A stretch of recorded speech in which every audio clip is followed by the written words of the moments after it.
धन्यवाद. आणि अतिशय आनंद झाला की तुम्ही काहीतरी नवीन ऐकायला आलेला आहात. मनुष्याची नेहमी इच्छा असते काहीतरी नवीन ऐकावं, नवीन बघावं. याचा एक भाग आहे. म्हणून मी आमच्या ग्रुपमध्ये हा विषय नेहमी मांडत असतो. एकदा मला असं वाटतं की आपण पुन्हा पुन्हा त्या वेगळ्या वेगळ्या विषयावर बोलायचे. लोक कंटाळतात आपल्या चेहऱ्याकडे बघून. पण मग काही जाणकार लोकांनी सांगितलं की आपल्याला नवीन काही जर सांगावं असं वाटतं तर जरूर सांगावं, कारण लोकांना ते पाहिजे असतं. लोकांना आवडतं नवीन ऐकायला, मोकळेपणात बोलतोय. आणि म्हणून याचं स्वरूप हे अगदी अनौपचारिक ठेवलं नाही. औपचारिक काही अध्यक्ष कुठेतरी वाक्याचा परिचय वगैरे, मग त्याच्या डिग्र्या काय वगैरे वाचून दाखवायच्या, तसं ते गरज. तुम्ही मला ओळखता, मी तुम्हाला ओळखतो सगळ्यांना. आणि ते डॉक्टर साहेब चालले, असे लोक आले म्हणजे आम्हाला अगदी उत्साह येतो बोलायचा. त्याची पण आम्हाला असं मार्गदर्शन खूप सिनियर आहे, प्रचंड काम आहे त्यांचं आयुर्वेदात. तेव्हा अशांसमोर मोकळेपणाने बोलावं. तेवढ्यात आम्ही अभ्यास गटही तयार केलाय.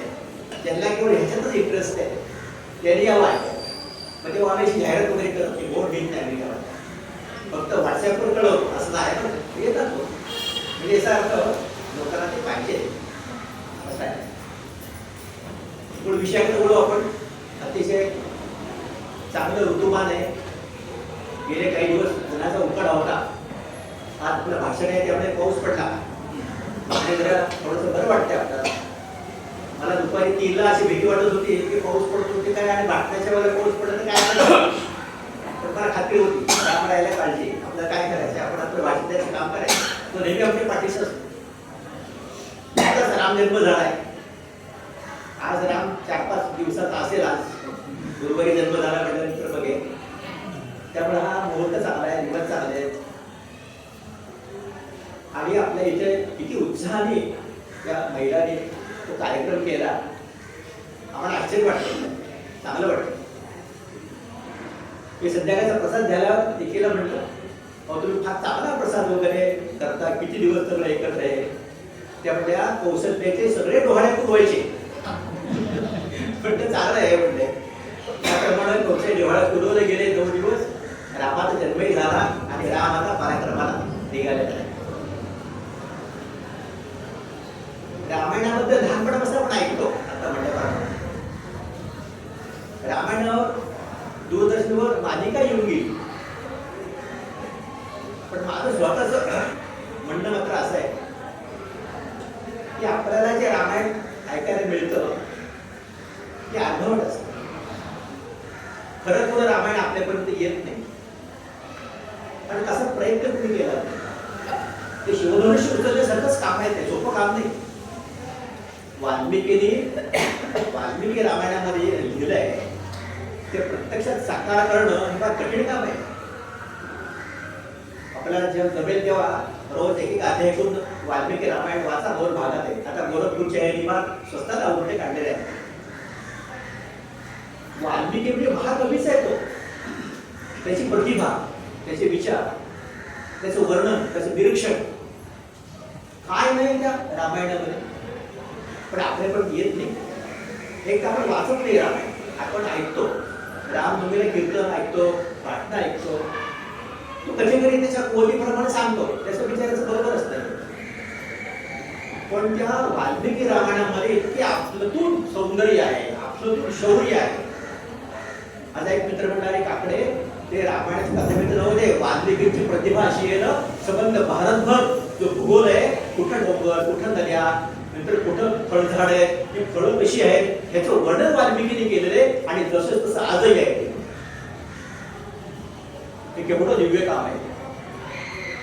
हा आनंद मिळत नाही आपल्याला प्रवचनात, कीर्तनात, पाठकात. फक्त तो वाल्मिकी रामायणातच मिळतो. का त्याला ब्रह्माने दृष्टी दिली होती. जेव्हा तो पक्षाचा पेहरा गाजलं वगैरे, ते महानिशाल वगैरे श्लोक येतो, तेव्हा ब्रह्माने सांगितलं तू लिही. मी कसं लिहिणार, तुला मी दृष्टी देतो. आणि दृष्टी दिल्यानंतर ते वाल्मिकी रामायण निर्माण झाले. दोन्ही खंड अप्रतिम, केवळ वर्णनच करता येणार नाही. नचिकेतस या ऋषींचा 10वा मुलगा तो काही कोळीबिडी काही नव्हता, वाल्या बिल्या काही नाही. तो इथं वाल्याला जन्मला वगैरे काही अर्थ नाही करत. ऋषींचे आश्रम प्रचंड प्रमाणात होते, प्रचंड ऋषी होते. मी सुरुवात तुम्हाला ते सांगणार आहे आता कसा होता त्यावेळेला. आणि त्याला ही दृष्टी मिळाली आणि त्यांनी लिहिलं.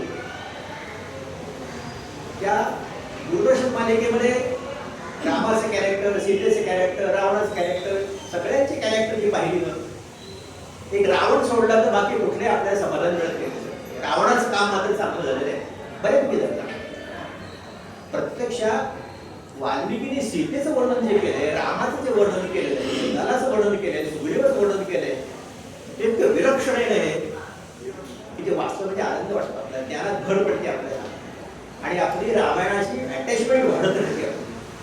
रामावरचं प्रेम जे आहे, रामावरचं प्रेम काय सांगायचं, आपल्याला तो आदिवासी भिडलेला आहे राम. नुसत्या भारतातच नाही, भारताबाहेर. मी आता तुम्हाला ह्या काही सांगायला की जगभर रामाची कीर्ती आहे, रामाच्या पाऊल पण आहे, रामाची चिन्ह आहे जगभर. असाच तो काळ होता त्यावेळेला. त्या रामाबद्दल वाल्मिकींनी खूप चांगले शेवट लिहिलंय.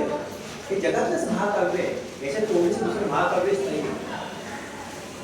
आणि म्हणून त्या वाल्मिकींचे स्मरण करून आपण आपल्या ह्या विषयाकडे वळूया. मी आता म्हणल्याप्रमाणे दोन गोष्टी होतात. एक तर रामायणाची कथा नीट आपल्याला कळत नाही. असं आहे का की रामाची बायको सीता तिला पळून गेला रावणाने, त्यामुळे राम लढायला गेला आणि रावणाचा पराभव केला. हे साधं आपल्या डोक्यात असते, पण असं नाहीये. याच्यापेक्षा फार मोठं ज्याला म्हणू आपण एक प्रयोग चालला होता. आपलं ठेवून आहे दशावताराची कल्पना आपल्या समाजामध्ये आहे. काय कल्पना आहे दशावताराची? गेली 10-15 वर्षामध्ये या सगळ्या गोष्टीवर खूप लिखाण आलेले आहे. राजेंद्र खेर या ठिकाणीच आहे, त्यांनी अगस्तींच्यावर, पांडवर म्हणून एक मोठी कादंबरी लिहिलेली अगस्ती ऋषींच्यावर. अगस्ती सर्वात मोठी ऋषी. सिरियापासून त्यांनी काम सुरू केलं. त्यामध्ये सिरिया नाव नव्हतं. सिरियापासून लंकेपर्यंत राम रावणाच्या युद्धामध्ये अगस्ती ऋषी आहेत. आणि तुम्हाला जर थोडा आवड असेल, आणि अगदी आवड आहे तुम्हाला, फक्त माहिती नसतं म्हणून होतं.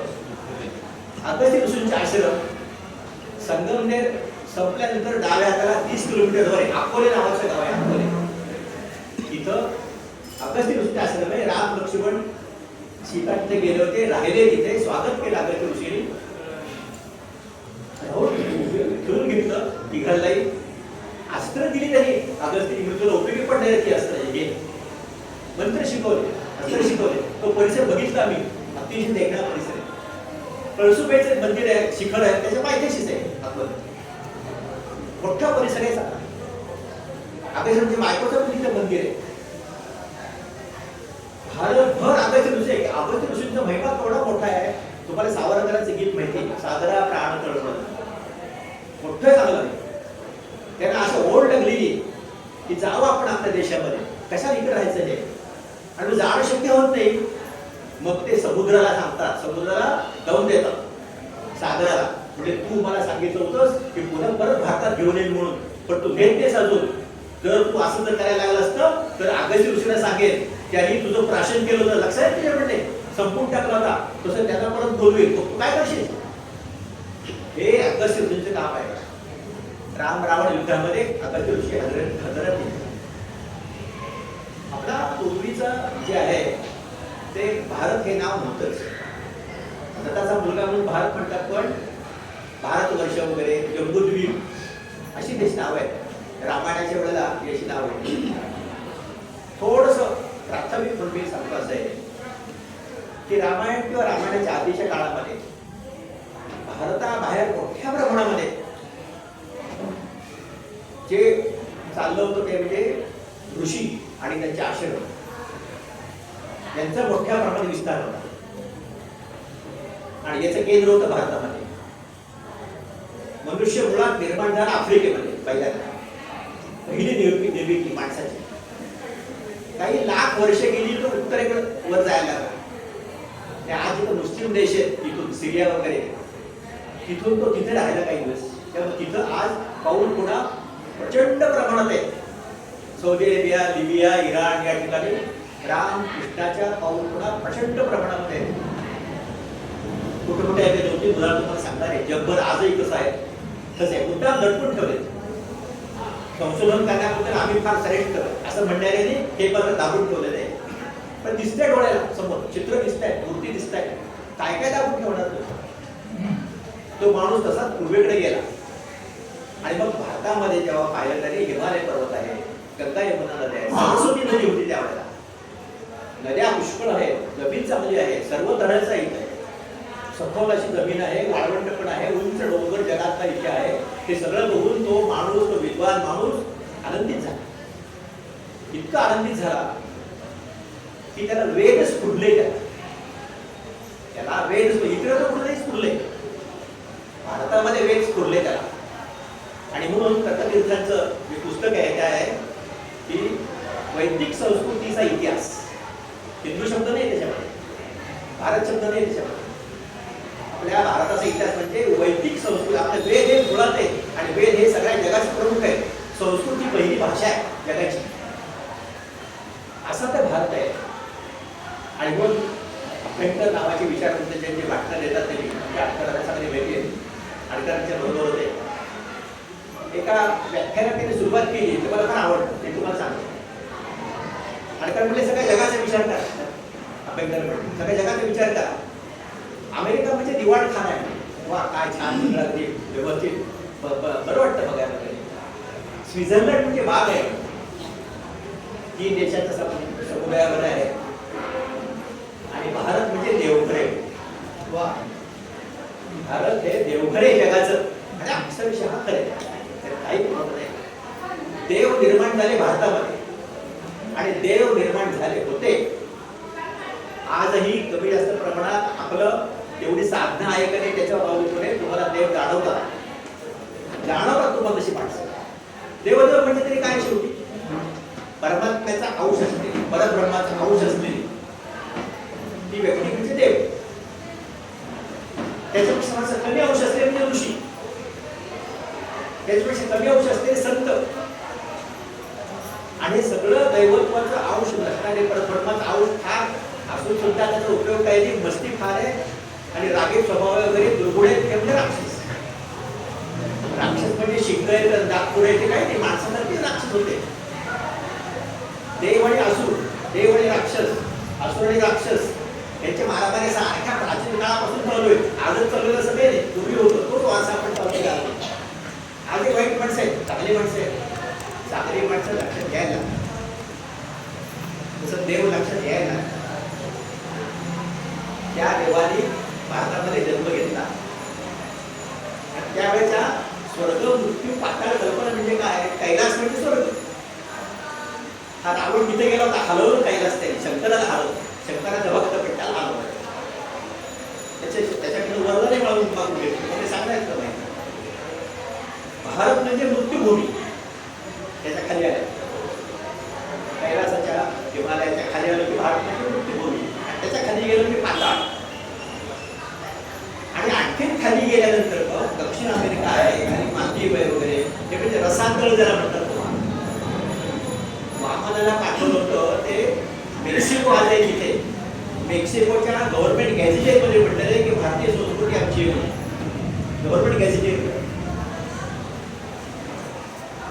रोम नावाचं शहर राम नावाच्या 2 जुळ्या माणसाने बसवलेलं आहे. ते नाव तुम्हाला सांगतो, सविस्तर सांगतात. हा रामाचा प्रभाव आहे. आपण भेटलो म्हणजे राम राम म्हणतो, माणूस गेला म्हणजे राम म्हणतो आपण त्याला. अनेक वेळा राम म्हणतो. हा आपल्या हाडी माशी निसर्गात सगळीकडे का भिडलाय राम? त्याचं कार्यच तेवढं मोठं आहे. तसे तर अनेक मोठे मोठे लोक होऊन गेले, पण राम आणि कृष्ण हे वेगळे का? 7वा अवतार आणि 8वा अवतार हे वेगळे का? ते काम केवळ अद्वितीय काम, जगामध्ये त्याला तोडच करण्यात.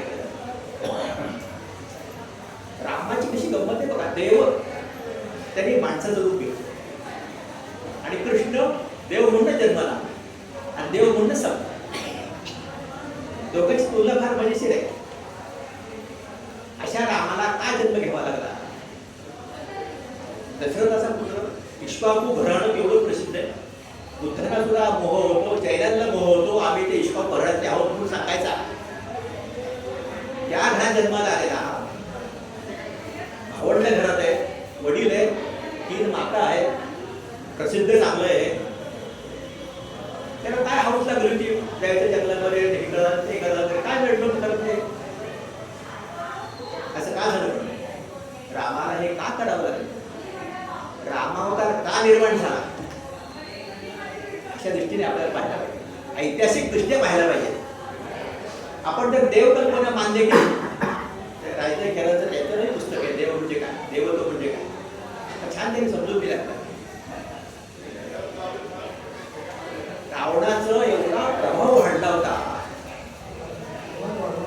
नाना तऱ्हेचा की त्याला कसं तोंड द्यावं हा विष्णू समोर प्रश्न, इंद्रासमोर प्रश्न पडला. इंद्राने विष्णूला सांगितलं, बाबा रे रावण आणि त्याचा मुलगा मेघनाथ हे फार शक्तिमान, सामर्थ्यवान, क्रूर, दुष्ट, पाताळेंद्री असे त्रास देणारे, अतिशय वाईट आहे. काय करावं? आपण काही ऐकत नाही. इंद्राचाच पराभव केला तर म्हणून इंद्रजित पडायचं. त्यामुळे इंद्राची तक्रार साहजिकच आहे. विष्णूला म्हणतात तूच काहीतरी मार्ग काढायचा, आम्हाला काही सुचत नाही. रावणाने कोठून ठेवलं देवांना आणि मला ते जिंकूनच घेतलंय, काय करायचं? आणि मग तिथं ठरलं की आता आपल्याला काहीतरी सूत्रबद्ध अशी योजना आखली पाहिजे.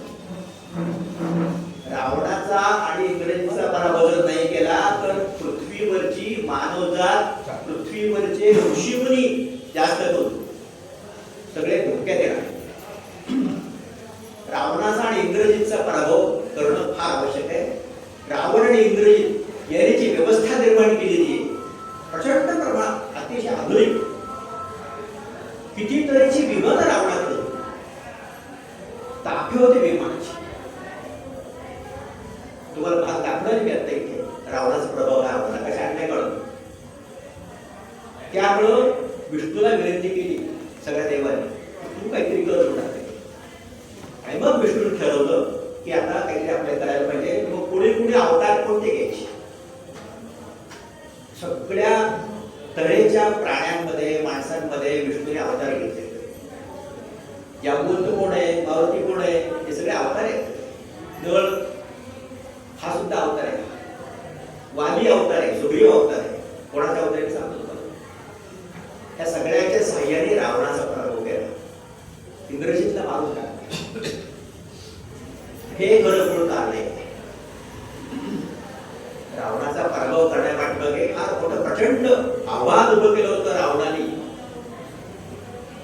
ते जर नसतं पराभव केला तर पृथ्वीवर फार मोठं संकट आलं असतं.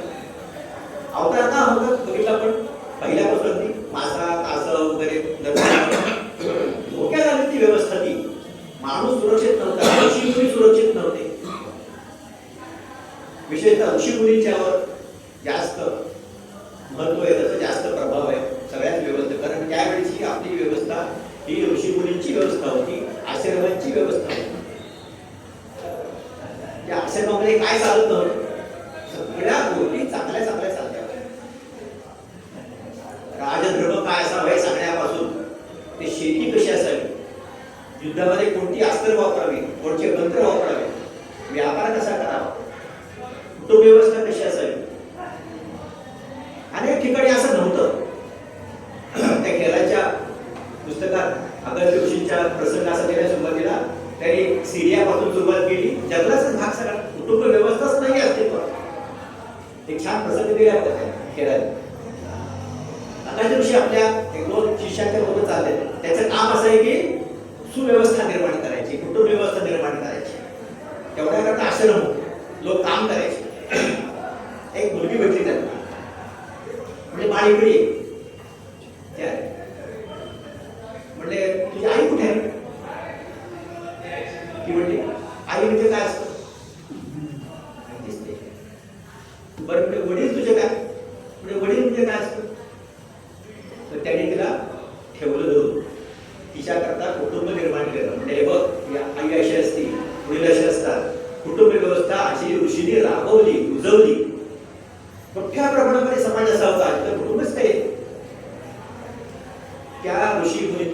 प्रचंड आहेत.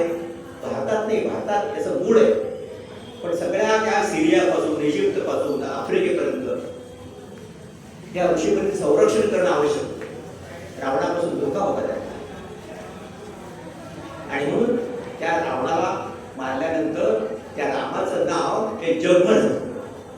चीन पासून आफ्रिकेपर्यंत सगळा मध्य आशिया मुस्लिम देश आज तिथे आहेत. रामदास स्वामी आणि गुरु गोविंद सिंग यांनी मक्केमध्ये 360 देवळात जाऊन भेट दिलेली. 360 देवळात रामदास स्वामी याच्या जगतात वर्णन आहे. म्हणजे तिथपासून ते खाली लंकेपर्यंत रामदास स्वामी गेलेले आहेत.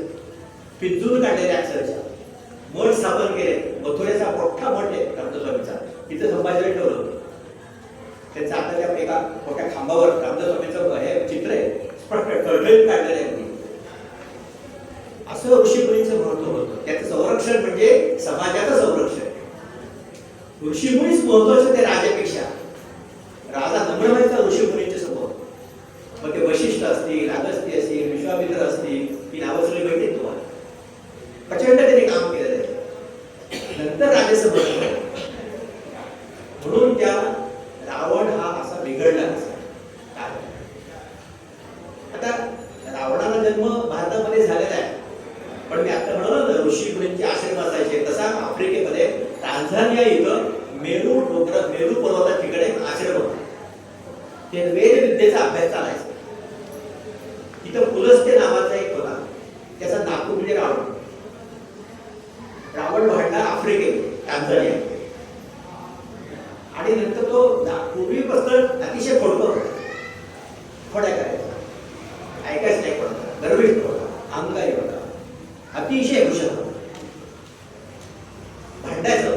त्याचा सावत्र भाऊ म्हणजे कुबेर, वैश्रवण. आपल्या मंत्र पुष्पांजलीमध्ये आहे बघा, वैश्रवण आहे, महाराजा आहे महा. आणि ते पुढंच आहे, जिथपर्यंत पृथ्वी समुद्र पर्यंत या रीती, जिथपर्यंत समुद्राचं पाणी आहे तिथपर्यंत आमचा प्रभाव आहे. आर्य संस्कृती तिथपर्यंत आहे. भारत देशाचा नुसता विचार नाही, सगळ्या जगाचा विचार आहे आपल्या संस्कृतीमध्ये.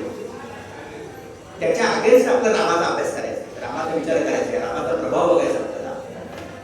नुसतं राम रावण युद्ध वगैरे आणि सीतेला नेलं अशा प्रकारे प्रत्येक पात्र एक जिवंत सजीव चांगलं मनुष्याने असायला अभ्यास करायला लक्षात आपल्या लक्षात राहतो. वेळ लागतं आपल्याला त्या अभ्यासाचं करायचा. अशा त्या टांझानियामध्ये लहानपणी गेल्यानंतर तो भांडाभांडी करत होता. मग त्याच्या आईने चारी भावंड इथं गोकर्ण ठेवली. आपल्या महाराष्ट्रात खाली गोकर्ण जे गोकर्ण महाबळेश्वर तिथे शिकायला ठेवली. तिथे आले ऋषीमुनी होते, त्याच्या आश्रम गोकर्णाचे. तिथे रावणाने भरपूर अभ्यास केला, हुशार होता. रावणाने भरपूर अभ्यास केला, महादेवाची प्रार्थना त्यांनी केली, तपश्चर्या केली. आणि मग महादेवाने त्याला काय तुला वर देऊन सांगितलं. रावण म्हणला मला अमरत्वाचं वर द्या, मला कोणी मारणार नाही. रावण शंकर म्हणले अरे असं कसं कधी, प्रत्येकाला मरण असंच म्हणलंय, तसंच करून चालेल. पण वाटलं तुला मी सांगतो म्हणजे तुला देव दानव सूर असून पैकी कुणी मारू शकणार नाही.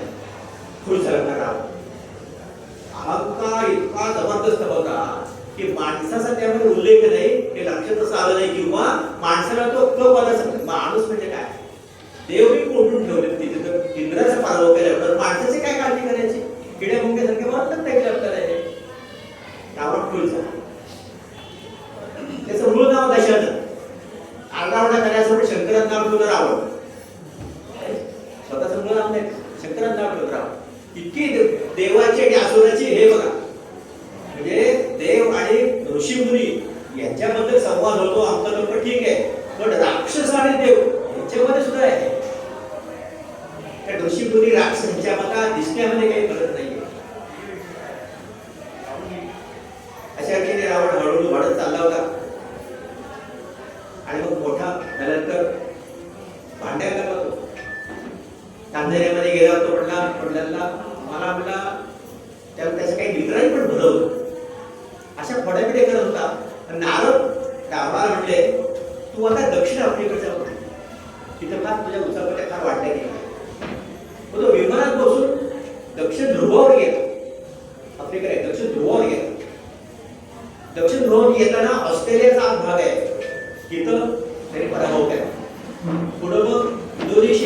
आहे, मलिकेचा भाग आहे, तिथेही त्यांनी पराभव केला तिच्या लोकांचा. आणि परत आला. परत आल्यानंतर त्याला 2 जणांनी रावणाचा पराभव केला. रामाच्या आधी 2 जणांनी रावणाचा पराभव केला. त्याचे 2 केवढे असले बघा. एक म्हणजे सहस्रार्जुन, माहेश्वरी गाव आहे, अहिल्यादेवी पहिली राजधानी नर्मदाकाठी. तिथं सहस्रार्जुन आपल्या बायका घेऊन हजारो हाताने असं नर्मदेचं पाणी आणून बसला होता. रावण आला आणि खाली वाढत आता पाणी मग पाणी वगैरे त्याला पाणीच येईल. कोण म्हणून गेला बघा भांडायला त्याच्याशी. आता सहस्रार्जुन तो श्रेष्ठ होता, त्याने धरला, त्याला मुंट जरा धरून आणला, घरी दाबून ठेवला. ऐकेल रावण म्हणला सोड मला वगैरे नाही म्हणजे तू कसं वाटलंच नाही. सहस्रार्जुनाने रावणाचा पराभव केला, ठेवून घेतला. ही बातमी त्याच्या आजोबाला कळली आफ्रिकेमध्ये पुलस्त्यांना. ते आले त्यावर बघा हे याच्यावर संशोधन होण्याची गरज आहे. हा भाग होईल 10, 15, 20 वर्षामध्ये ही एवढ्या वेगात कशी माणसं येत होती, इतक्या वेगाने या बातम्या जात कशा होत्या. देव ऋषीमुळे सहज जाऊन होत होते, त्या बातम्या कशा कळत होत्या, काय सिस्टीम आहे कम्युनिकेशनची, त्याच्यावर आता विचार होतोय. पुलस्ते आले आणि पुलस्ते फार प्रसिद्ध होते, सद्गुरूचे चांगले, विद्येचा प्रसार करणारे, मठ आश्रम चालवणारे. ते आले म्हणजे ते सहस्रार्जुनाने स्वागत केलं, नमस्कार केला. म्हटलं कसं काय येणं केलं तुम्ही, काय सेवा करू मी. आणि म्हणते तू फार चांगला आहेस, तू काय सेवा करणार. म्हणजे माझा नातू खोडकर आहे म्हणजे त्याला तू धरून ठेवलायस, म्हणजे त्याला तेवढं सोड, तिला सोड. तिथले मानव गेले असेल अर्धाटपणाच करायचा स्वभाव, अर्धाटपणा गेले. आणि मग कर्नाटकच्या खाली आणि केरळच्या वर वाणी बसला होता संध्याकाळच्या वेळेला. तिथं जाऊन त्याला तरी थोड्या कशा काढल्या, धरला त्याला वगैरे. वाणी प्रबळ होता चांगला, वाणीतच त्याला धरलं आणि मारत काढलं एका ठिकाणी. वाली हा दुसरा रावणाचा पराभव करणार रामाच्या आधी. मग त्या दोघांचं बोलणं झालं. तो म्हणला अरे तू इतका मोठा आहेस, मी एवढा मोठा आहे, आपण दोघे एकत्र राहिलो तर तेवढं चांगलं होईल म्हणते. एवढं म्हटलं वाली त्याला सोडून दिलं आणि तो गेला लंकेत. लंका सुद्धा त्यांनी कुबेराकडनं ओरबडून घेतलं. त्याचं विमान सुद्धा पुष्प विमान ओरबडून घेतलं. पण कुबेर हा मुळातच अतिशय श्रीमंत, अतिशय चांगला, कलात्मकरित्या सज्जन स्वभावाने, अतिशय भाग. त्याने दिलं सगळं रावणाला आणि कैलासाला निघून शंकरा शरीर राहायला. हा तिथं त्याला त्रास द्यायला रावण. पण लंकेत राहून सगळे उद्योग काही थांबलेले आहेत. आपला सगळा महाराष्ट्र रावणाच्या अंगाखाली होता. पंचवटी नावाचा जो भाग आहे नाशिक जवळ, तिथं 14-15 हजार सैन्य होतं. त्याचे 2 सैनिक होते. त्याची भेट सुरपणखा नक्षाबाई होते तिथे. असे जागोजागी नेमले होते. तर आम्हाला त्याचं पुढं काय झालं ते त्याच्यामध्ये मी सगळी कथा तुम्हाला सांगणार नाही. वेगळे असणारे आपण जरा प्रयत्न करून समजून घ्यायचा. महाराष्ट्रामध्ये रावणाचा प्रभाव मोठा होता. सगळे भारतभरच प्रभाव मोठा होता त्याचा, कैलासा प्रभाव. आणि म्हणून त्या रामाला विष्णूला जन्म घ्यावा लागला. ते जेव्हा पेय निघालं यज्ञातनं तेव्हा त्याचे 4 भाग केले. निम्मा दिला कौशल्याला, एक चतुर्भुज दिला हिला आणि पृथ्वीला एक चतुर्भुज दिला. त्याप्रमाणे 4 मुलं झाली सगळी. ते विष्णूचे अवतार आहेत, ते 14 झाले. त्यामुळं रावणाचा हा प्रभाव दिवसेदिवस वाढत असताना त्यांनी काय करावं, कसा रावण होता. एक 2-3 ओळी तुम्हाला मी सांगतो.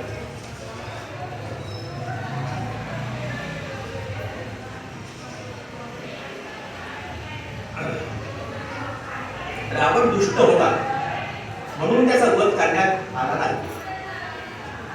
तर त्यानं खूप विद्या प्राप्त केली असूनही, तो अति सामर्थ्यवान असूनही स्वतःमधील पशुवृत्तीवर त्याचे नियंत्रण नव्हते. शिवाय तो यज्ञ उद्ध्वस्त करायचा, प्रदेश जिंकून घ्यायचा, सुंदर स्त्रियांवर बलात्काराचे प्रयत्न करायचा. तो सत्तेसाठी विलक्षण आपल्याला रावण इतरांच्यावर हक्क गाजवण्याकरता कोणतीही संधी सोडायचं नाही. असं वर्तन एक वेळा प्राण्याकडनं जर झालं तर आपण समजू शकतो, पण रावण त्याचा केवढा मोठा प्रभाव होता. विलक्षण अहंकारी होता, अतिशय स्त्रीलंपट होता.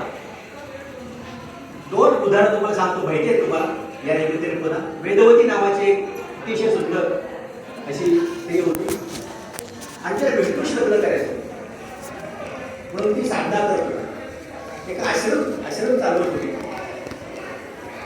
तिथे रावण गेला आणि रावणाने हजारो स्त्रियांना पकडून आणले, मारले, आपल्या ह्याच्यामध्ये ठेवले, बलात्कार केला त्यांच्यावर. फक्त दोन उदाहरणं मी सांगतो. त्या वेदवतीला तो म्हणला की तू म्हणजे राणी हो, मला फार आवडलीस. म्हणजे नाही, मी विष्णूच लग्न करत आहे म्हणून पैसे काय करते, काय लागले म्हणजे विष्णू मध्ये माझं केवढं राज्य म्हणते, मी सगळ्या देवाला जिंकलोय म्हणते, राज्य केवढं माझे, तू सुखात बोलशील.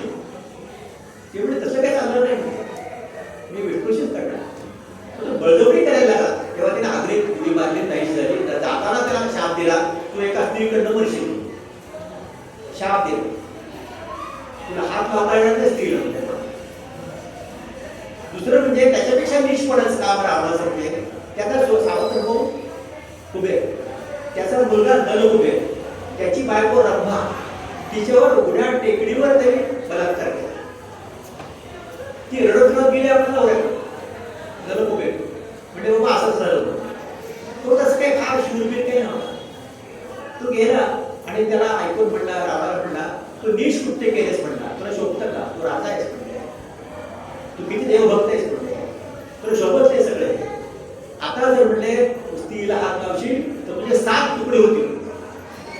असे शाप घेऊन रावण आलेला आहे, असे शाप घेऊन रावण आलेला आहे. मुळामध्ये विद्वान आहे, शिवतांडव त्यानेच लिहिलं, चेचा शोध त्यानंच लावला, वेळेचा शोध त्यानंच लावला. कितीतरी तरी ग्रह चांगला मोठा केलाय. देवाला कसं प्रसन्न करून घ्यावं हे त्याला माहिती. पण दुसऱ्या बाजूला अशा पण गोष्टी येते, विलक्षण अहंकारी, अतिशय महत्वाकांक्षी, सगळं आपल्याला माहिती. अहंकारी, महत्वाकांक्षी, स्त्रियांच्या बद्दल असं वागणारा, साहजिकच त्याला अहंकार झाला की समजलं सगळं. लोकच समजतो मला. कृष्णाने पण ते सांगितले भगवद्गीतेमध्ये, तुमचं सगळं बुद्धी नाहीशी होती, विवेक संपून झालं, ते रावणाच्या बाबतीत झालं. पण केवढी किंमत द्यायला, त्याने कितीतरी ऋषींचे आश्रम उद्ध्वस्त केले होते. आश्रमातल्या स्त्रिया त्यांनी बळकावल्या, ऋषींचे तुकडे करून खाल्ले होते त्यांनी, कितीतरी माणसांचे तुकडे करून त्यांनी खाल्ले होते. असे दोन परस्पर विरुद्ध, कारण तो राक्षस आणि ऋषी यांच्या संगमात जन्म आलेला आहे. आई वडील एक स्त्रोत आईकडनं आलेला आहे, तो राक्षस आहे, वडिलांकडनं आलेला तो ऋषीचा आहे. तेव्हा दोन्ही चमत्कारिक गुण परस्पर विरुद्ध रावणामध्ये आहेत.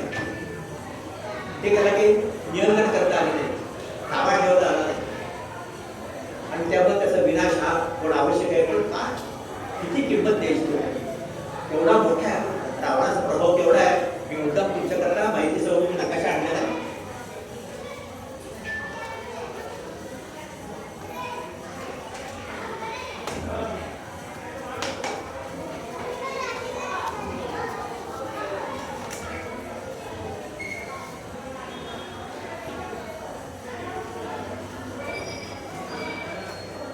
त्यावेळेला आर्यावर्त किंवा जम्बूद्वीप असं भारताबद्दल म्हणायचं त्यावेळेस.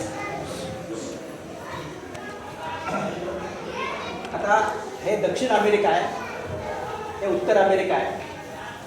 आपण रामायण जर वाचलं तर सुग्रीव कुठपर्यंत गेला होता, भूगोलाचं ज्ञान त्यामध्ये किती होतं, आणि त्याचा उपयोग रावणाने करून घेतला आहे. सुग्रीवाला जेव्हा प्रश्न विचारला रामाने की अरे तू सीतेच्या शोधार्थ हे सगळे पाठवतोयस पूर्वेला, पश्चिमेला, दक्षिणेला, उत्तरेला, हे कसे काय भाग तुला माहिती.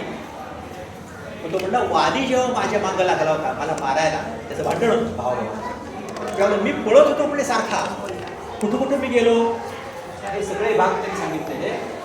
इथं फक्त तो गेला नाही, हा, कारण हा जो भाग आहे इथं बर्फ होतो, मनुष्य वस्ती नव्हती इथे. कॅनडा आणि अमेरिकेवरचा भाग, बाकी सगळीकडे आहे. दक्षिण अमेरिकेमध्ये इथं अर्जेंटिना आहे बघा, ब्राझील आहे, इथं भारतीय संस्कृती. आता हा आफ्रिकेमध्ये हे टांझानिया म्हणजे आहे ना, इथे रावणास हातगड गेला. त्यानंतर तो गोकर्णला इथे आला. गोकर्णमध्ये तो विद्वान झाला, ज्ञान घेतलं, सगळं वर वगैरे मिळाला त्याला सगळा. त्यानंतर तो मग खाली नारद मुनी म्हणले म्हणून ह्याच्या खाली म्हणजे मोठे मोठे काढता आलं नाही, दक्षिण ध्रुव खाली तिथपर्यंत विमानाने गेला. आणि येताना मग त्याने ऑस्ट्रेलिया, एक मुद्दाम सांगायला पाहिजे गोष्ट बरं का, हे सगळं तयार करताना आपल्या नातवाची मला फार मदत झाली. त्याला नकाशापात चांगले येतात. तो म्हणलं आबा इजिप्त, म्हटलं खाली नाही वर इजिप्त वर, आणि तसं तर इजिप्त बरं आहे. तर त्याबद्दल त्याला धन्यवाद. तर तो इथं मग नंतर ऑस्ट्रेलियापासून मग आज जिथे इंडोनेशिया मलेशिया त्याचा काही भाग असं करून तो इथारा करत आला. आणि मग पुढे कैलासालाही गेला, हलवला कैलास. शंकराला प्रश्न तो घेतो, तर ती गोष्ट माहिती तुम्हाला, लिंग. मग ते परत येत असताना वाटेत थांबला, मग गणपतीला ते सगळे इकडनं ते कोकण मावळ्याची गोष्ट नाही. किंवा लक्ष मुद्दा मला सांगायचा एवढा की हा एवढा सगळा प्रभाव रावणाचा आहे. हा फक्त याच्या पलीकडे पॅसिफिक महासागर आहे, गोल आहे म्हणून एवढा फक्त याच्यात दाखवता आला नाही, पण हे सगळं जग आहे. त्या जगातला रावणाच्या प्रभावाखाली केवढा मोठा भाग आहे बघा.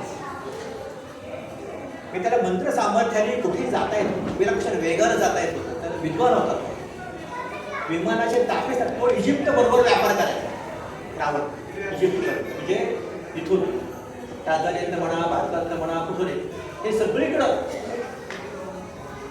त्यामुळे रावणाचा जेव्हा पराभव केला तेव्हा रामाचं नाव आपोआपच सगळ्या भागामध्ये. कोणी पराभव केला रावणाचा, एवढा मोठा रावण, त्याचा पराभव कोणी केला सगळा, हा पराभव असं या ठिकाणी केला.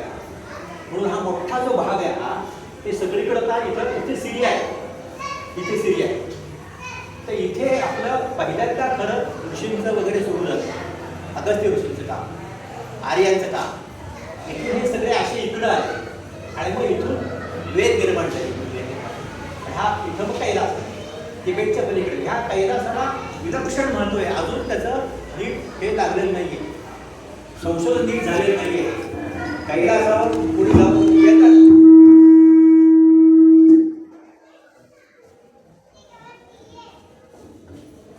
एव्हरेस्टवर जाऊन आले, पण कैलासवर काय आहे, विमानं पाठवली, हेलिकॉप्टर पाठवले, पण तिथं काय आहे अजूनही गूढ आहे.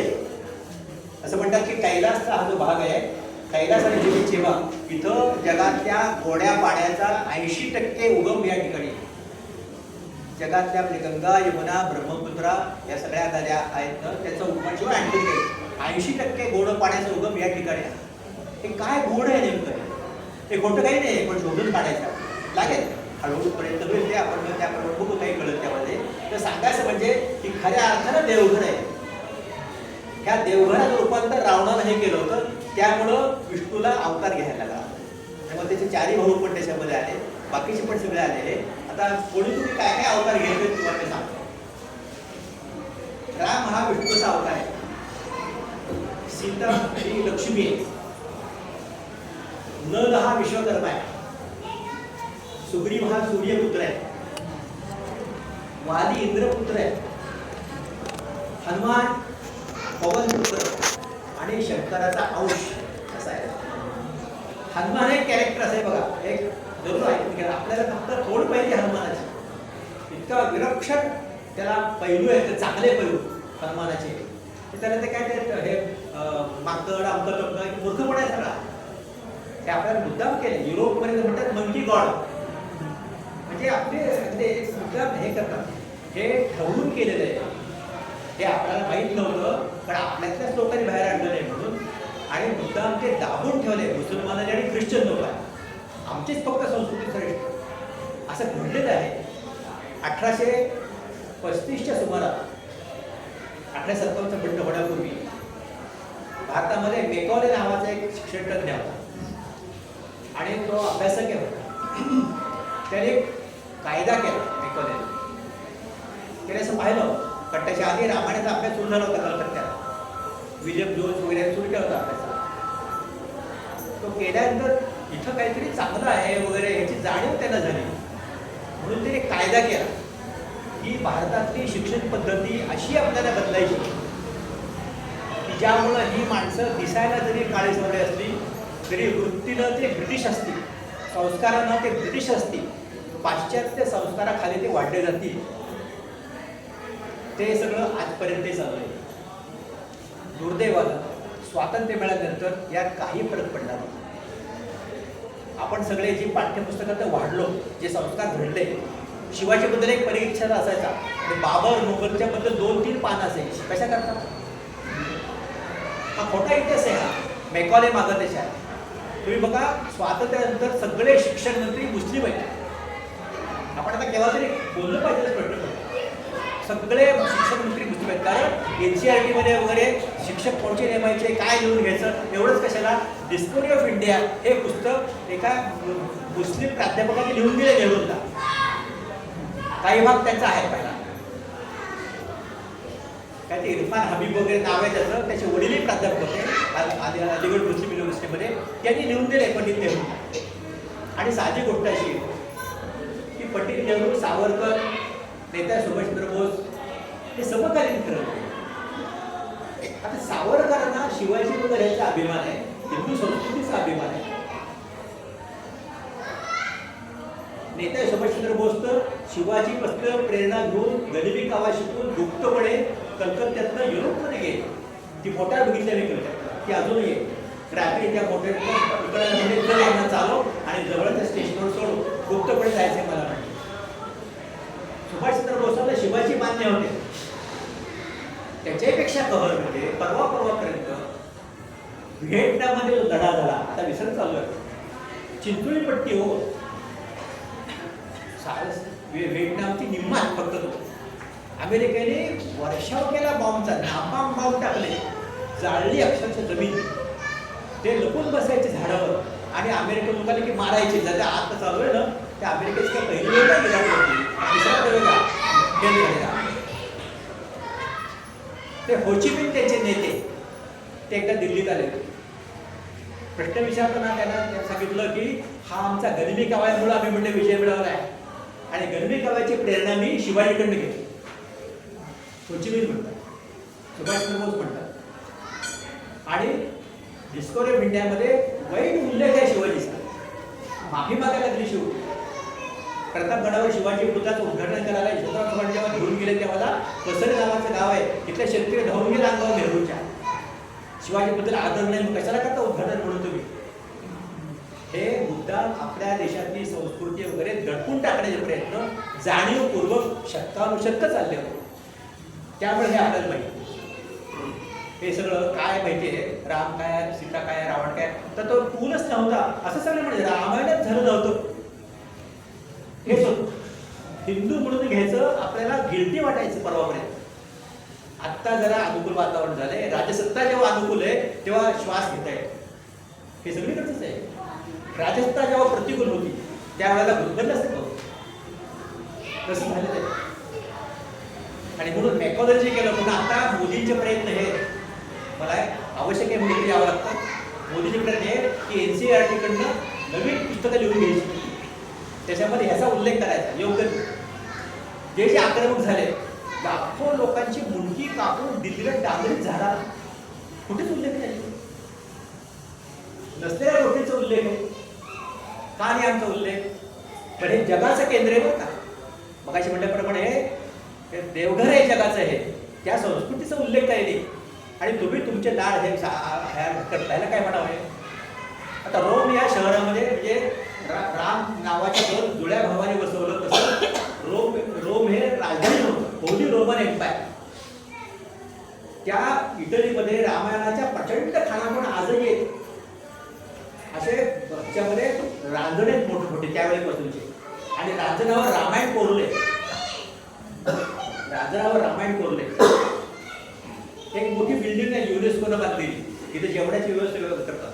अतिशय सुरेख मोठ्या 2-3 बिल्डिंग आहेत. त्या बिल्डिंगमध्ये सीता अग्निप्रवेश कसा करते लंकेत आल्यानंतर त्याचं मोठं चित्र रंगवलंय. आणि ते इंडोनेशियन दिले. तुम्हाला ठाऊक आहे इंडोनेशियाचे राष्ट्रपती काही 2 महिन्यापूर्वी आपल्याकडे आले होते आणि त्यांनी जाहीरपणे सांगितलं की तुमचा आणि आमचा DNA एकच आहे म्हणून. आणखी काय पुरावे किती द्यायचे पुष्कळ माझ्याकडे आहे. ब्रह्मदेश थायलंडमध्ये तर राम हे नाव राजा लावायचं. आम्ही 5-6 वर्षापूर्वी गेलो त्यावेळेला 10वा राजा आहे हा, तो मेला भावा, जो 10वा ओळीने 10 राजे राम नाव लावणारे. त्या ब्रह्मदेशच्या राजधानीचं नाव अयोध्या म्हणजे अयोध्या. आणखी काय पाहिजे ब्रह्मदेशच्या थायलंडच्या शेजारचे इजिप्त. ते चांगले चितळे म्हणणे ते सरकारी ऑफिसरमध्ये होते, त्यांनी प्रवचन चांगली दिली. त्याने म्हणले एकदा पाण्याचा प्रश्न धरणं वगैरे कशी असावी याची आमची मीटिंग होती म्हणून आम्ही जाकार्ताला गेलो. तर जाकार्ता म्हणजे काय इंडोनेशिया राज्य आहे. जाकार्ता म्हणजे जय करता ते झालं जाकार्ता. आणि तिथं नलाचा पुतळा आहे मोठा, आर्किटेक्ट आपला प्रसिद्ध त्याप्रमाणे नल विश्वकर्मा, तो विश्वकर्मा आहे. तो इंडोनेशियाच्या विमान कंपनीचं चिन्ह गरुड आहे. आणि हिंदू मुस्लिम काहीही त्याच्याकडे वाद नाही. मलेशियामध्ये नाही, इंडोनेशियात नाही, ब्रह्मदेशात नाही. आम्ही थायलंडमध्ये बघितलं मोठे मोठे पुतळे असायचे बुद्धाचे, पण खाली एक देऊळ असायचं विष्णूचं, मारुतीचं, गणपतीचं. आणि ते थाई लोक काय नमस्कारायचे, मला मुलगा होऊ दे तुला हे करेल, मला मुलगी होऊ दे तुला हे करेल. आणि तसं होतं हा त्यांचा अनुभव. म्हणजे जवळजवळ जगातल्या सगळीकडे बरोबर. एक मी युट्यूब बघत होतो, युरोपमध्ये आजही ख्रिश्चन धर्म न स्वीकारलेले काही लोक आहेत. त्याचा हा छळ होतो.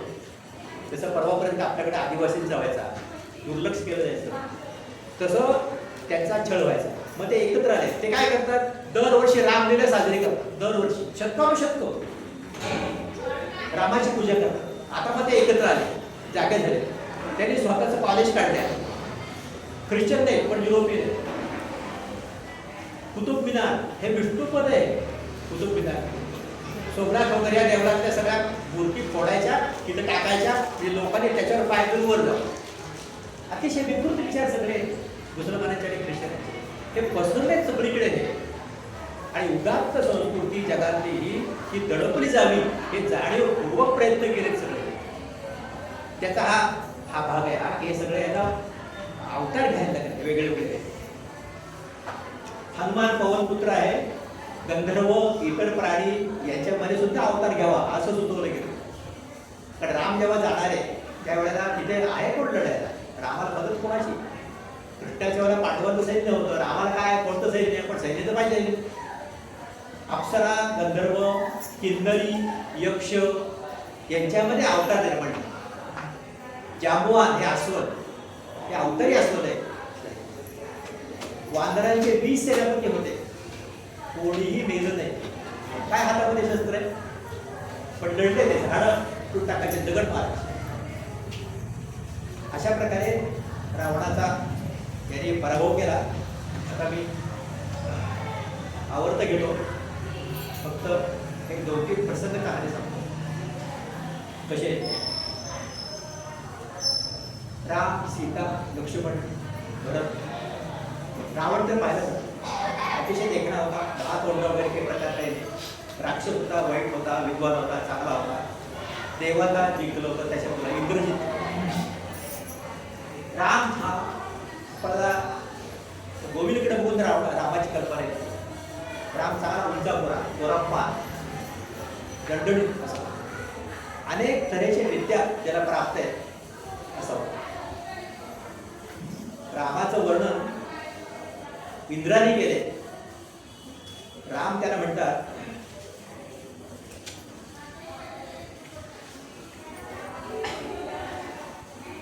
तुला तुझी का निवड केली. रामामध्ये गुण कोणते आहे. रामा, मानवतेच्या शत्रूचा विनाश करायला या विश्वात कुणीही समर्थ नव्हतं. इंद्र रामा, आमच्याकडे आता काय म्हणतात देव, आमच्याकडे अद्भुत तंत्रज्ञान होतं, पण तुझ्यासारखी वीरता, धैर्य, धाडस आणि शौर्य नव्हतं. तुझी वृत्ती सुद्धा क्षमाशील आहे. तुझ्याकडं बृहस्पतीप्रमाणे बुद्धिमत्ता आहे. जीवलोक, स्वजन, स्ववर्तन आणि धर्म यांचा तू रक्षक आहेस. तू ज्ञानवान, शीलवान आणि वेद पारंगत तर आहेसच. शिवाय तू धनुर्विद्येत आणि अस्त्रविद्येत निष्णात आहेस. हे तुझं अवतार कार्यच होतं. मग रावणाला मारण्यासाठी तुझ्याशिवाय या पृथ्वी तलावर दुसरं कोण होतं? म्हणूनच तुला अयोध्येतून आम्ही बाहेर काढतो असं इंद्र म्हणतो रामाला. आता रामाचं तुम्हाला माहिती आहे, लहानपणी त्या पायसदान त्यात तो जन्म झाला सगळा. आता कसं वेगळं आहे बघा. रावणाकरता हा अवतार झाला, म्हणजे देव असून त्याला माणूस पाठवायचा. त्याशिवाय मारलंच नाही दुसरं. कारण असुरांना मारलं असतं, देवालाही मारलं असतं, राक्षसालाही मारलं असतं रावणाने. माणसाला मात्र ते वरात नाही. राम अगदी लहान असताना अनेक ठिकाणी राम लक्ष्मण फिरून आले सगळे, अगदी लहानपणी. आणि आल्यानंतर रामामध्ये विरक्तीची भावना आहे, जरा निगेटिव्ह फिलिंग आली. मात्र ती विवेकवर आधारलेली, निराशेपोटी नव्हती. मग वशिष्ठ दशरथाने सांगितलं वशिष्ठ गुरु ते राम असं का म्हणतोय बघा वगैरे. मग रामाशी बोलले, समजूत काढली त्याची आणि सांगितलं कसं जग आहे काय वगैरे. त्यालाच म्हणायचं योग वाशिष्ठ. 15-16 खंडामध्ये ते प्रसिद्ध आहे. जग पचायला जड आहे सुरुवातीला, पण रामाला उद्देश केला येतो म्हणजे राम कसा घडवत आहेत बघा ते. हे प्लॅनिंग आहे सगळे. सुरुवातच रामाची लहानपणी तशी झालेली. मग काही वर्षे गेली की विश्वामित्र दरबारामध्ये हजर. विश्वामित्र सुद्धा म्हणतात अरे तुझी 2 मुलं देईल मला, राक्षसांना मारायचे म्हणजे हा त्रास देतात राक्षस. यज्ञ उद्ध्वस्त करतात, आश्रम उद्ध्वस्त करतात, मारतात ऋषी नाही. दशरथाला पेच पडतो, एवढी लहान पोरं आहेत म्हणले, राक्षसांना मारायचं म्हणजे काय झालं म्हणले, नवसायासाठी पोरं झाले म्हणले, तुम्ही घेऊन जाणार म्हणजे काय करणार. दशरथाला नाही पटत नाही ते. विश्वामित्राला वाईट वाटतं, राग येतो, निघून जायला लागतात. मग वशिष्ठमध्ये वशिष्ठ दशरथाची समजूत काढतो, तू रामाला लक्ष्मणाला यांच्याबरोबर पाठव. विश्वामित्र फार थोर आहे, मुळात ते क्षत्रिय होते, तपश्चर्या केली नाही, ब्रह्मपद प्राप्त केले त्यांनी. त्याच्याबरोबर तू पाठव त्याला. रामाला अनेक अस्त्र शिकायला मिळतील, रामाला अनुभव मिळेल राक्षस मारायचा. आणि मग आपलेच गुरु सांगतात म्हणून काही नाही. मग त्याचं ते सुरू झालं. मध्या काळामध्ये सीता बरोबर त्याचं लग्न होते. हा अनुभव जो आहे ना, तो अनेक तऱ्हेची अस्त्र मिळाली. विश्वामित्राने स्वतः तर शिकवलीच अस्त्र मंत्र, शिवाय इतर अनेक ऋषींच्या तिथे जाऊन आश्रमात राहून जर आम्हाला शिकायला लावलं त्याने, समजून घेतलं त्याने. हे शिक्षण आहे रामाचं. रावणाकरता शिक्षण आहे. आणि असं करून तो परत आला सीतेला घेऊन. दशरथ नव्हता त्यावेळेला बोलावून दशरथाला घरी आणलं, लग्न झालं. आणि मग तो कैकेयीचा प्रसंग आहे. आता उद्याच राज्याभिषेक आहे आणि आज ती कैकेयी हातात बसते की याला ह्याच्यात पाठवा, दंडकारण्यात पाठवा आणि माझ्या भरताला राज्याभिषेक करा. त्याच्या मागे सुद्धा प्लॅनिंग आहे. कैकेयीला माहिती येते, नंतर कबूल करते ते माझ्याकडे चूक झाली, परत आल्यानंतर असे बनणार. हे सगळं प्लॅनिंग आहे सगळं. हे त्याच्या जसं दिग्दर्शक सांगेल तसं वागायला लागतं, तसं तो विष्णू सांगेल तसं सगळ्याला वागायला लागतंय जाऊबंदापासून. आणि मग त्याला घेऊन जातात. रामाला सगळं आतापर्यंत बऱ्यापैकी शौर्य वगैरे आलेले, अस्त्र आलेली सगळी. आणि कैकेयीच्या म्हणण्याप्रमाणे ताबडतोब राम म्हणतो ठीक आहे, भरत नव्हतो तिथे, दशरथाला आवडून. पण तो म्हणतो ठीक आहे, आईचं म्हणणं आहे ना, आणि वडील बांधले गेले वरा म्हणून, त्यामुळे मला जायला पाहिजे. आता इथे रामाचा आदर्श कसा आहे बघा. राम हा आदर्श असा आहे, जागोजागी असं दिसतं आपल्याला की त्यांनी पुढच्या कितीतरी पिढ्यांकरता आदर्श निर्माण करून ठेवले रामाने. आईचा शब्द कसाही असले, पटो न पटो पाळायचं.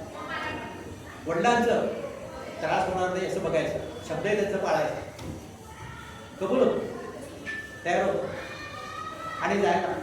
वलकलं नसतं, सीतेला कुठे वलकल नसतं. राजदरबारी वाढलेली सगळी, जन्म झाला पेटीमध्ये, पण पुढे वाढली चांगली. सीतेला राम म्हणतो तू काही येऊ नकोस, ती म्हणजे मी येणार बघा. तो प्रसंग फार चांगला आहे. वाल्मिकीने इतका छान रंगवला आहे ना, फार छान रंगवला आहे. म्हणजे सीता करता दिसते आपण, राम दिसतो तसा. हे कसे आदर्श आहेत. सीता राम म्हणतो जीव नकोच तिथे, अरण्यात राहायला लागलाय, वन आहे तिथे. म्हणजे म्हणून काय झालं, मला यायचं म्हणजे ते म्हणजे वन्य पशु असतात तिथे, फार दूर असतात ते. आता सीता कशी बघ, वकिलीची भाषा म्हणजे बुद्धिमान कशी आहे, आणि कसं नवऱ्याशी तर बोलायचंय पण स्पष्टपणे बोलायचं. रामाला ती म्हणते वन्य पशूंची भीती तू मला घालतोस.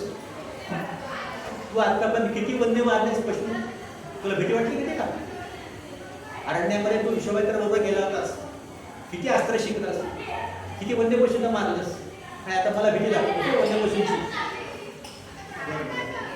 बरं पण जाऊ, खायला काय मिळत नाही कधी, कंदमुळे खायला लागतात, राहायला एक जागा नसते. एवढे हे परत परत तू मला सांगतोय, मला पटेल असं काहीतरी बोलणं. का येऊ नको मी वनवासात? नाही म्हटलं, इथे तू राहा, आपल्या सेवा कर म्हटलं, तुझ्या सासवांची सेवा कर म्हटलं, धीर आहे त्यांच्या म्हणण्याप्रमाणे ते कर, इथे सुखात राहा, मी नाही म्हणजे येणार. त्यामुळे नको होतं काही होतो. मग तिचा उद्रेक होतो, ती रडती. ती म्हणते रामा मला कळत नाही, तू का मला नेत नाहीस तिथे? पती आणि पत्नी दोघं अभिन्न असतात, त्याच्यामध्ये विभाजन करता येत नाही, तू मला न्यायला तयार नाहीस. अशा प्रकारे हे जर असं वर्तन जर माझ्या वडिलांना जर कळलं तर त्यांना या लग्नाच्या वेळेला जर असं कळलं असतं, असा असता आपला जावई मित्र आहे, अरण्यात आपल्या बायकोला घेऊन जायला सुद्धा घाबरतो म्हणजे, तर त्याला किती वाईट वाटलं असतं. म्हणजे बघा शब्द काय आहेत सीतेचे, त्याला किती वाईट वाटलं असतं. तू का मला नेत नाहीस, तू एकटा तेवढा मजा करायला चाललायस वगैरे, असं नाही सीता म्हटली नवऱ्याला वनवासात जाताना. आणि सगळं असायला तर शेवटी मग रडती आणि रामाला खडखडून मिठी मारते, म्हणजे मी नाही राहणार, मी येणार. आणि मग रामाला कळतं, राम म्हणतो सीते तुझं हे रूप, तुझं हे मत मला माहितीच नाही, तू चल वनवासात. आणि मग रामाबरोबर सीता जागोजागी सीतेचे असे किती उच्च, म्हणजे रामाचं सुद्धा कसं आहे बघा, स्त्री बायकोवरचं प्रेम आहे, पण तिथे सुख हे पाहिजे, आईवडिलांची आज्ञा ऐकायची, सगळे आदर्श घडून दिले त्यांनी, राम सीता लक्ष्मण भरत शत्रुघ्न सगळ्यांनी. आणखी आपण पुढे जायला लागलो की सीतेबद्दल पंचवटीमध्ये असंच आहे, रावणासारख्या मोठ्या याच्याशी वाद घाललाय ना, अप्रतिम वाद, तो सगळी सांगत नाही आपल्याला, पण रावण तिचं सौंदर्य बघूनच भागतो. सीतेचं अप्रतिम सौंदर्य सीतेचं फक्त वाल्मिकी वर्णन करू शकतात, बाकी कोणा लेखकाला अजून तरी तसं धारित्य झालं नाही. स्त्रीचं सर्व शरीर त्याच्या मांड्या कशा होत्या हे वाल्मिकीने सांगितले. मुळात ते वाल्मिकी रामायण वाचायला, ते पाहून रावण भाळला, बघत होता, मारीचा आवाज काढला वगैरे, लक्ष्मणाला नेलं, रामाला नेलं, पण सीता काय झालं, सीता जेव्हा कळतं राक्षस आहे तेव्हा ती म्हणते अरे तू राजा आहेस ना, राजाप्रमाणे वाघ. सीता त्याला म्हणते, आणि बराच वेळ वाद घालतात दोघेही. ती म्हणते राम श्रेष्ठ आहे, लक्ष्मण श्रेष्ठ आहे. तो म्हणला ते मंडोदरीपेक्षा सगळ्यांना मी सोडून देतो, तू पट्टे राणे हो, वाटेल ते तुला मिळेल, सगळं राज्य तुझ्या ताब्यात देतो म्हणते. इतकी ती सुंदर आहे, इतका प्रभाव पडलाय सीतेचा रावणावर. सीतेवर काही प्रभाव पडला, ती लक्ष्मी आहे, कारण ती लक्ष्मी आहे, तिला विष्णू प्रेम आहे तिचं, काही करणार. शेवटी मग होतं रावणाच्या आणि त्याच्यामध्ये ती काडी ठेवली, गवताची काडी. तिला म्हणायचं असतं असं, तुला मी काडीची किंमत देतो, ते चुकवत असतं. मग शेवटी रागारागा तो रावण तिला घेऊन जातो वगैरे, तो इतिहास माहिती आहे सगळा थोडा. त्यानंतर मग आपण शेवटपर्यंत बघा, दोन प्रश्न सांगू थांबू आपण. शेवटी सीतेला तुरुंगात ठेव, अशा पोलामध्ये ठेवतो रावण तिथे. आता तिथं सुद्धा खरं म्हणजे एक मारुतीचा छान प्रसंग आहे तिथे. सीतेकडे जाण्यापूर्वी मगाशी म्हटल्याप्रमाणे ते सुग्रीव वगैरे सगळे तिकडं सांगतात त्यावेळेला. सुग्रीवाला राम म्हणतो तुला कसं माहिती सांगतो, आणि पण जांबवत उभा राहतो दक्षिणेला इथे रामेश्वर.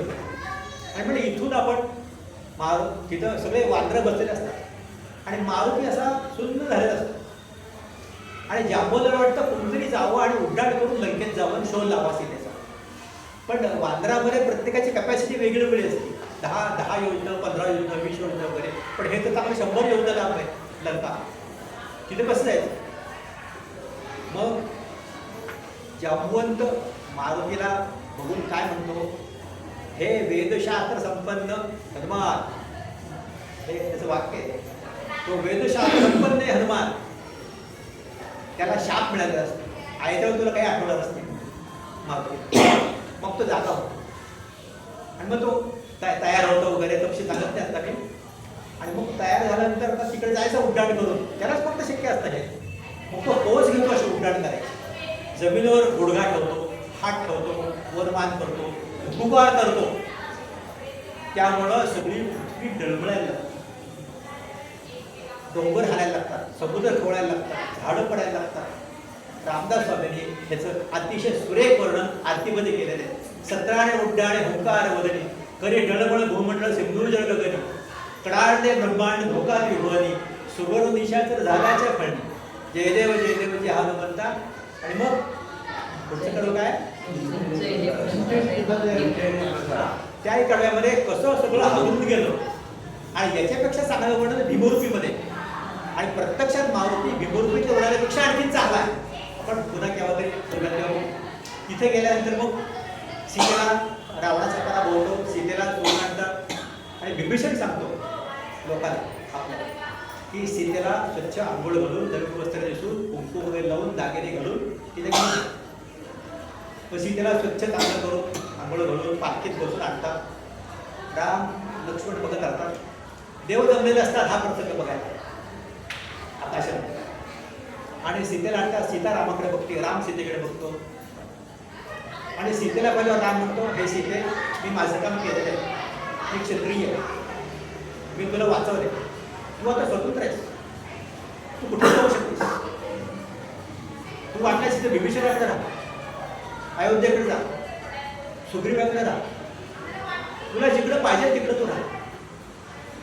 सीतेच्या पायाखालची वाळूच घसरली. सीता म्हणते, रामा तू काय बोलतोस?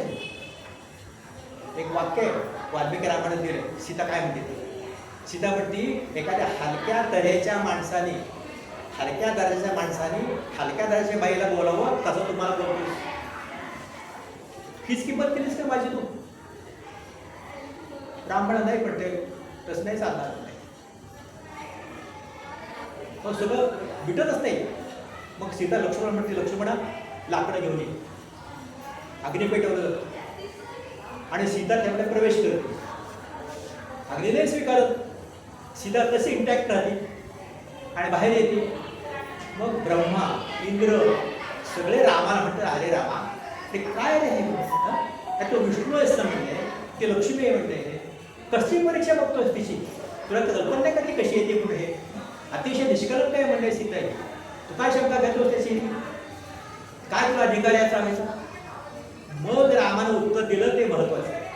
आदर्श काळा राज्यकर्ता सुद्धा राम म्हणतो, सीता निष्कलंक आहे हे मला माहितीच आहे, माझं सीतेवर प्रेम आहे, सीतेच माझ्यावर प्रेम आहे. पण हे काय केलं नाटक म्हणलं मी हे? इथून आम्ही दोघं सगळे अयोध्येला गेल्यानंतर राज्यकारभार करायला लागू आणि लोकांमध्ये मग कुलती सुरू होईल. ही राहिली खरी 10 महिने रावणाच्या इथे, पण कशावर शुद्ध राहिली? काही सांगता येत नाही काही झालं असेल, कारण मानवी म्हणून तुम्हाला माहिती लोक कशी कुजबुजतात ते आपल्याला. म्हणून म्हणला लोकावाद टाळण्याकरता म्हणला ते सिद्ध करून दाखवलं मी की सीता शुद्ध आहे म्हणून. हे राजाचं कर्तव्य आहे, हे रामाने करून दाखवलं. आणि मग सीताराम वगैरे केले. आता एक शेवटचं सांगतो, त्या रामाचा शेवट कसं झालं त्याने आपण थांबू. म्हणजे कसा लोकोत्तर राम आहे, सगळ्या जगभर पसरला आहे, भारतीयांच्या मनामध्ये आहे. जाता राज्याभिषेक होतो, अश्वमेध यज्ञ होतो वगैरे सगळं काळ भरतो. आणि शेवटी एकदा काळ स्वतः रामाकडे वेगळं रूप घेतो आणि रामाला म्हणतो की तुझा अवतार कार्य संपले आता, तेव्हा तर जाण्याची तयारी करा. राम म्हणतो, तो लक्ष्मण म्हणतो तू दाराबाहेर थांब, कोणाला आत सोडायचं नाही, दार लावून घे, आम्ही दोघं बोलणार. मग काळ आणि राम काय असतं ते बोलते. तर राम म्हणतो 24 तासाचा अवधी दे, लगेच काही माझी तयारी. पण तो हनुमान बसलाय म्हणते ते गडीवर. तो त्याला हे कळलं ना, मग म्हणलं ताव आहे तो काही मला जाऊ घेणार. ठीक आहे, एवढ्या दुर्वास घेऊन येतात खटपट खटपट करत जायला लागतं. लक्ष्मण थांबा का म्हणणं आज बोलताय करा. मग बोललो काय लढणे मी कोण माहिती तुला. दार उघडून दुर्वास ऋषी आज जातात. काय दिसेल असं होतं. रामाशी बोलायला लागतं काय असते आणि तिथं शिक्षा ठरलेली असते. लक्ष्मणाने जर असं कोणाला आत सोडलं तर लक्ष्मण मरून जाणार. लक्ष्मण ओळखतो नक्की तयार आहे पण थोडं थांबतात ते. आणि तिथंच अयोध्ये शेजारीचं घाट आहे तिथं लक्ष्मण आपला देह ठेवतो पाण्यात योग साधला. तो लक्ष्मण घाट म्हणून प्रसिद्ध आहे. जवळ आहे अयोध्येमध्येच आपलं रामेश्वर चौक आहे त्याच थोडंसं पुढं गेलेलं आहे. त्यानंतर मग राम दुसऱ्या दिवशी तिथून बरंच 12-13 किलोमीटर ठिकाण आहे तिथे आपला देह विसर्जन पाण्यामध्ये करतात. काही लोकांना बरोबर घेऊन जातात. जन्मापासून शेवट अखेरपर्यंत रामाने अतिशय आदर्श प्रामाणिकपणा चोख शौर्य हे सगळ्या गुणांचं दिग्दर्शन केलेलं आहे. हे अवताराचं महत्व आहे. हे सामान्य कोणाचं एकाचं महत्व नाही. रामामध्ये दोष तुम्हाला सापडत असतो. वालीचा वध केल्याबद्दल लोक टीका करतात पण वाली आणि रावण एकत्र आले असते त्या भारतवर्षासमोर केवढं संकट आलं असतं. राम हा क्षत्रिय आहे. इक्ष्वाकू कुल वंशातला आहे तो. त्याचं काम आहे क्षत्रियाचं काम म्हणजे जिथं जिथे हिंसा आहे अत्याचार आहे अन्याय तो थांबवायचा तिथे. वाली कशा आहे माहिती आणि रावण कसा आहे माहिती. त्या दोघांचं एकत्रीकरण येणं बरोबर नाही चांगलं नाही म्हणून वालीला मारणं आवश्यक असतो. सगळं राज्याभिषेक वगैरे होतो परत जायला निघतात. सुग्रीव सांगतो विभीषण सांगतो सुग्रीव म्हणतो मी जातो तुमच्या सांगण्याप्रमाणे मी राज्यकारभार करेन. राम म्हणला राज्यकारभार करा आणि माझं बारीक लक्ष आहे त्याच्याकडे.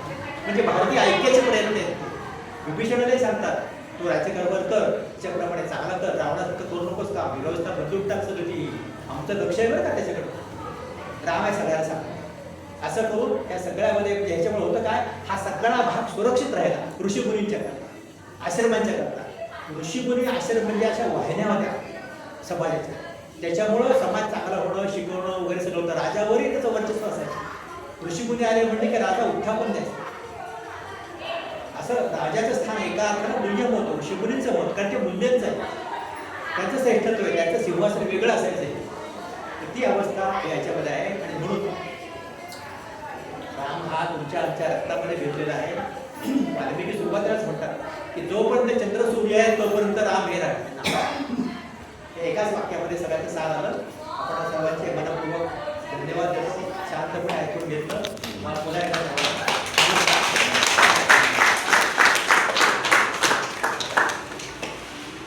आभारच काम झालेलं आहे. आपण अनौपचारिकच ठेवले. कोणाला सांगायचंय का तुम्ही सांगू शकता भर घालणं वगैरे असे एखाद्या